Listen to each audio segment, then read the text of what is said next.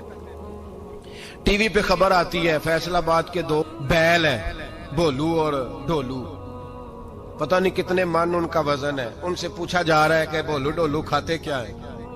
تو کہتے ہیں بادام کھاتے ہیں، مکھن کھاتے ہیں.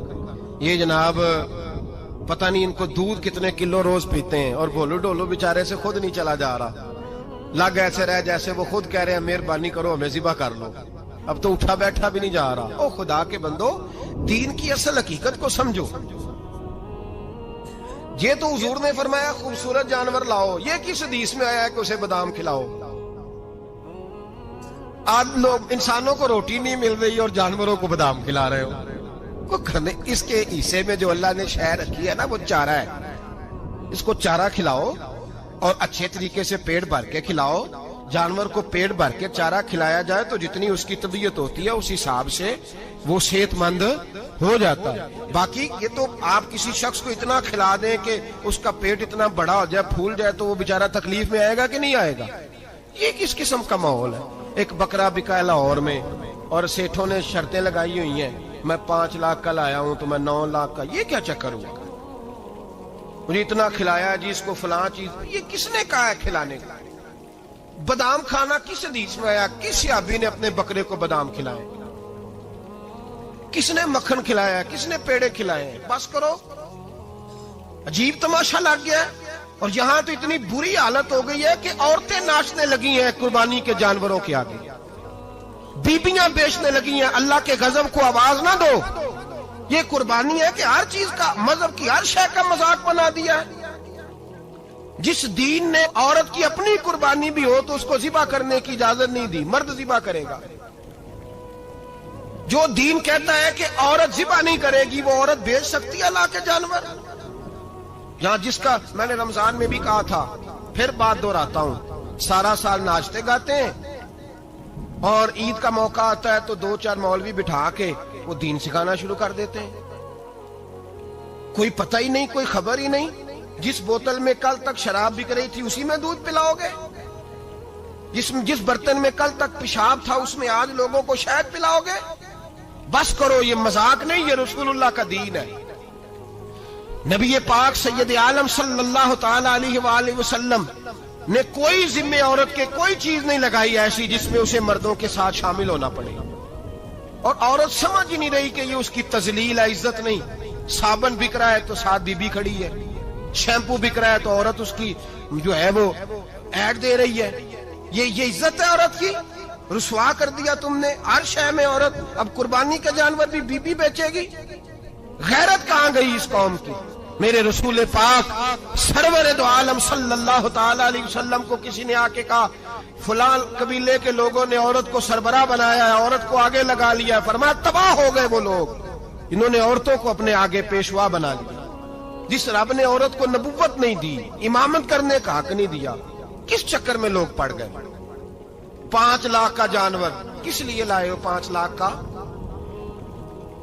تفاخر کے لیے، دکھانے کے لیے؟ تو اگر 50,000 کا 60,000 کا بھی جانور لاتا تو اچھا آ جاتا. اور 50,000 کا جانور لائے تو 5 لاکھ میں کتنے آتے ہیں؟ بولے تو 10 جانور ذبح ہوں گے تو کتنے غریبوں تک گوشت جائے گا؟ کتنے گھروں کا بھلا ہوگا؟ ہر چیز کا چکر الٹا کر دیا گیا ہے. اور صرف حج کے لیے ہوتی تو میرے رسول پاک ہر سال قربانی نہ کرتے. اور میرے نبی پاک قربانی دینے کا حکم. ایک اور بات بڑی لوگ پوچھنے لگے، کہتے جی گائے کی ہوتی ہے، بھینس کی بھی ہوتی ہے کہ نہیں؟ چلو جی اب نئی بات نکل آئی. حدیث پاک میں لفظ آیا اونٹ کا، نبی پاک نے فرمایا بکرا 1 سال کا، گائے 2 سال کی، اونٹ 5 سال کا. حدیث میں لفظ آ گیا اونٹ کا.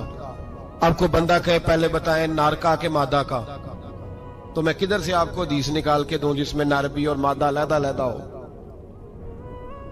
حدیث پاک میں ذکر آ گیا دمبے کا، مینڈے کا. اب باقی جو سارے جاگ رہے ہیں نا، اب غور فرمائیں، باقی ایک بکرا ہے، ایک چترا ہے، ایک دمبا ہے، ایک دیسی بکرا ہے، ایک پہاڑی بکرا ہے، تو علیحدہ علیحدہ لفظ کہاں سے نکال کے دیے جائیں؟ یہ ساری انواع ہیں، اقسام ہیں.